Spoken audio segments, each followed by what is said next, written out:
So I want to tell you about what I did. I made a recipe from one of my favorite authors' cookbooks. Her latest cookbook is called Something from Nothing, and her name is Alison Roman.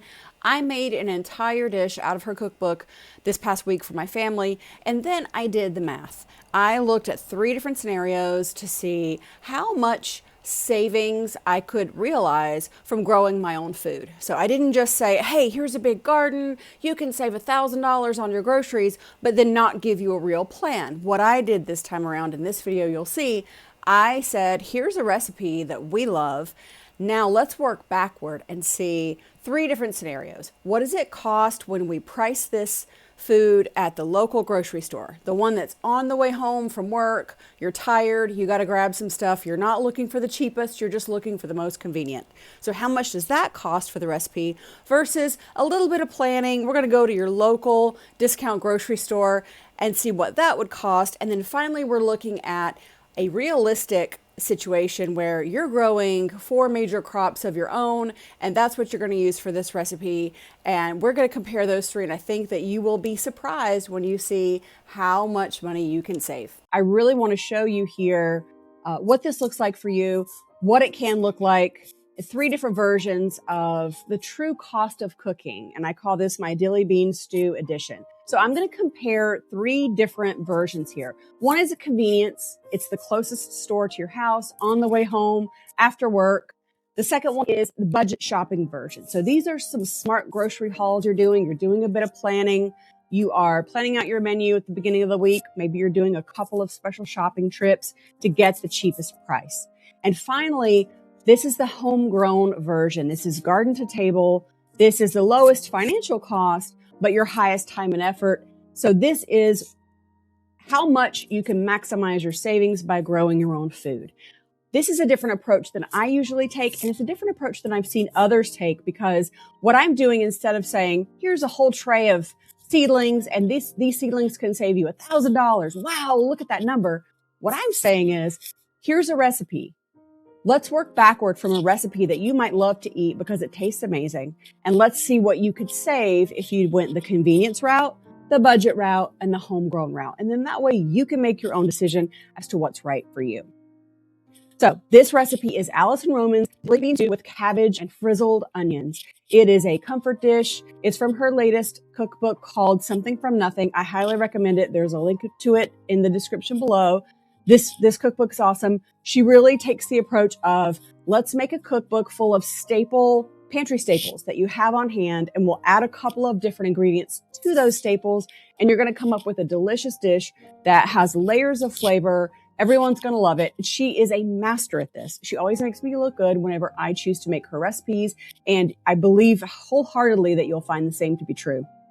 So what I wanted to do was take a recipe that I knew I wanted to feed my family and price out the 3 different ways that I could make it.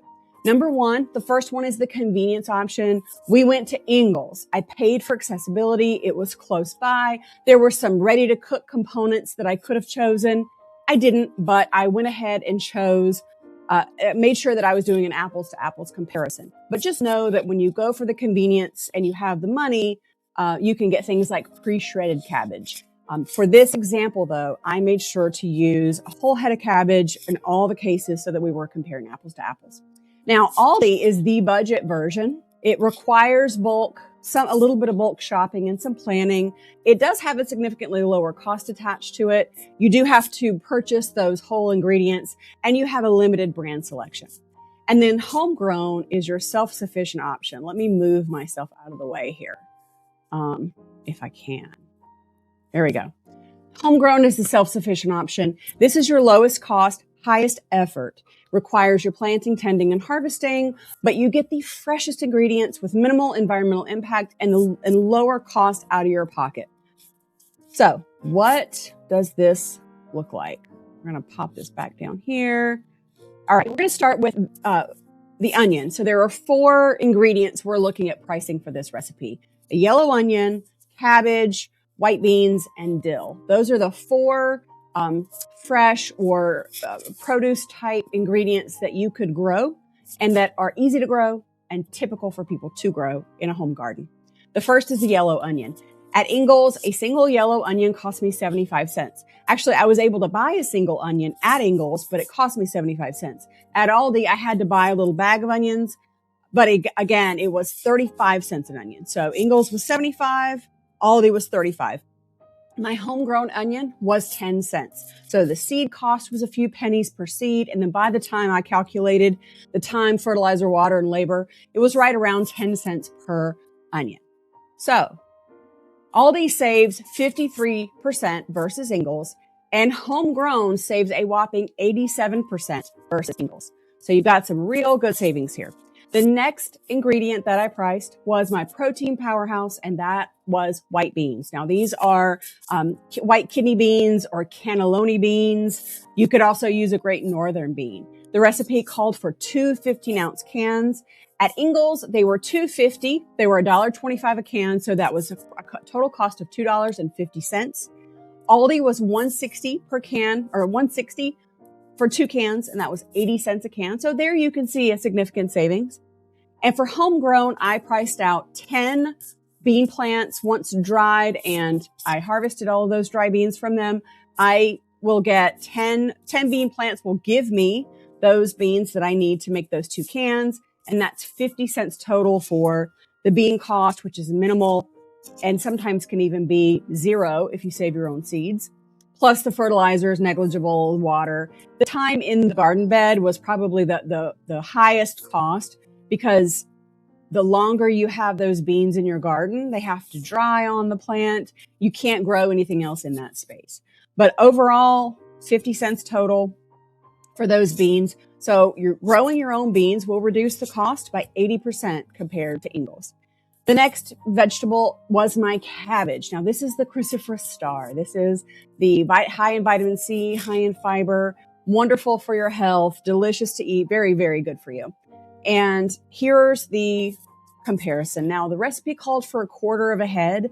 I actually like to put a half a head in because we like it heavier on the cabbage. At Ingles, it was 98 cents a pound for cabbage, and we had to buy a whole head, so that's $3.50 per head. At Aldi, the price for cabbage was $2.25 per head. So you can see it was a fair amount cheaper, so there was a savings realized. But the winner here, again, is homegrown, 30 cents per head. I can grow like a golden acre or red acre cabbage. It's about a 3 to 5 pound cabbage for about 30 cents per head. They are in the garden for 60 days total, give or take a few days. The seed price is negligible, a few cents, maybe up to 5 cents if you're growing a hybrid version of cabbage. So your head of cabbage for homegrown is 30 cents. That shows a 91% savings for your homegrown cabbage versus the cabbage you buy at Ingles. So that is a huge savings for you. Now, the last ingredient, fresh dill. This is the star of this recipe, admittedly. Dill is the star, and the cost comparison is pretty intense because this recipe calls for a cup of dill. Here's the cost comparison. At Ingles, you can get a clamshell for $2. Now, I had to buy several clamshells to equal a cup. So the clamshells were $2 at Ingles. The clamshells were $1 at Aldi.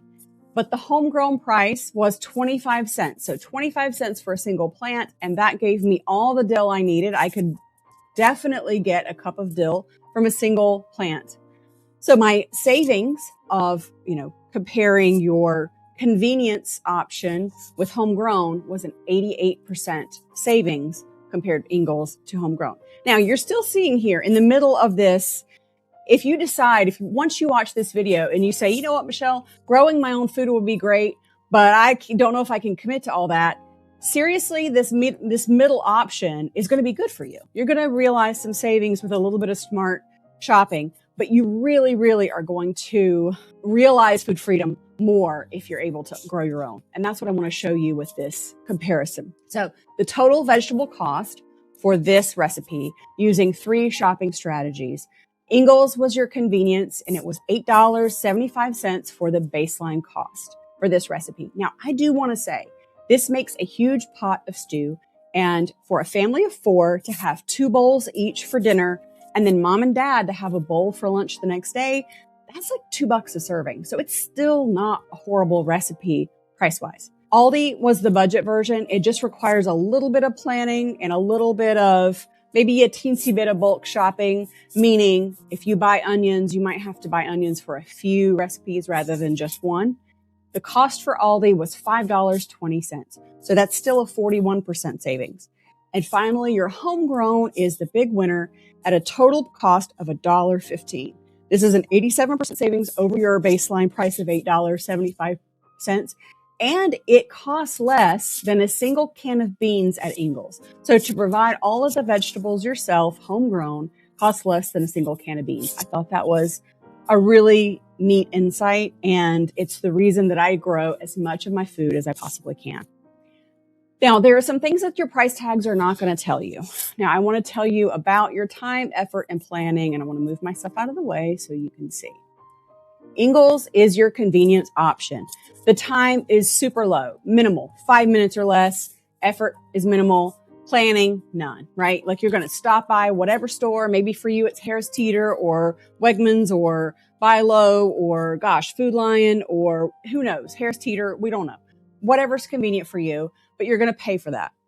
The second option is Aldi. The middle of the road is a budget option. It does require 20 to 30 minutes of planning. You may have to do a menu plan. You probably will need to do a menu plan or you won't know what you need to buy. And then you'll have to do a little bit of bulk buying. Your effort is moderate, planning required, and that's your middle of the road option. And finally, Homegrown. It's more of a lifestyle. It's going to take a 2 to 3 week commitment for 2 to 3 hours per week commitment to keep things going, to start your own seeds. The effort can be significant. The planning is seasonal, but your Homegrown cost includes your time and labor, but it offers a ton of deep rewards. A lot of rewards that we can't put a price on. Okay, this is something money can't buy. The nutritional quality of the ingredients. You're picking at peak freshness, the highest flavor, the highest amount of vitamins, minerals, fiber, protein, all of it.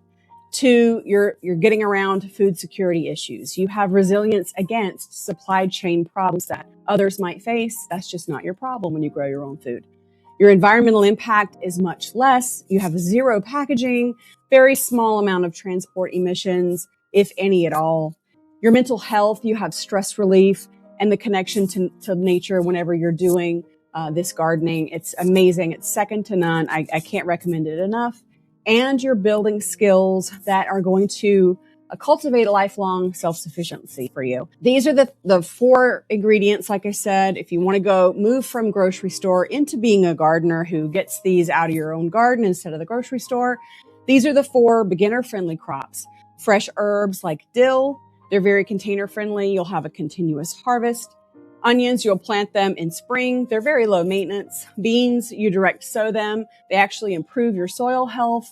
And cabbage can be a cool season crop and give you high yield per square foot. You can get storage varieties of cabbage, put them down in your basement and eat off of those cabbages well into the fall and winter months.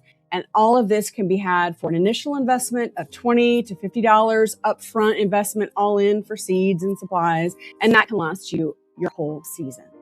So these are 3 valid approaches to feeding yourself. These are 3 options that we all operate with depending on the time of the year, depending on our schedule, and they're all valid options. One is convenience, one is budget, and one is homegrown. So I hope you found this video helpful. This is something I wanted to do to show you exactly, for an exact recipe, what does your savings look like? Instead of showing you a whole garden worth of food and telling you what that garden of food is worth, I wanted to say, let's take a recipe, let's make the recipe, and then let's price it out. Convenience, budget, homegrown. And now you're armed with this information. You get the choice that's right for you. And like I said, I hope you enjoyed this video. And as always, I know that you could have chosen to be anywhere, but you chose to spend your time with me, and I really appreciate it. Bye for now.